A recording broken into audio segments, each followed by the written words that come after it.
আসসালামু আলাইকুম সবাই। আজকে একটা ইফতারের দাওয়াত আছে, তো চলেন ঝটপট রেডি হয়ে নিই।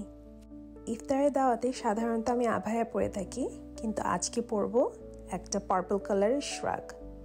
এই শ্রাগটা তৈরি হয়েছে একটা সুন্দর টাই ডাই ফ্যাব্রিক দিয়ে, যা দেখতে অনেক ইউনিক এবং ট্রেন্ডি। এর ডিজাইনটা এতই সাবলীল যে কোনো অনুষ্ঠানের জন্য এটা পারফেক্ট।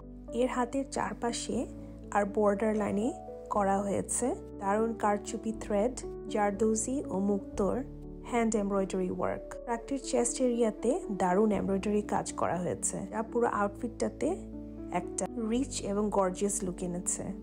শ্রাগের সাথে সাধারণত দুপাট্টা আসে না, তাই আমি নিজের কালেকশন থেকে একটা হিজাব ম্যাচ করে পরে নিয়েছি।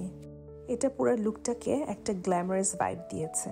কম্বিনেশনটা এতই সুন্দর লাগছে যে আমি একেবারেই মুগ্ধ। পুরো আউটফিটটাই ক্লাসিক, এলিগেন্ট এবং স্টাইলিশ, যা ফ্যাশন প্রেমীদের জন্য একদম পারফেক্ট। আপনার কেমন লাগলো এই শ্রাগ কামিজটা? কমেন্টে জানাবেন।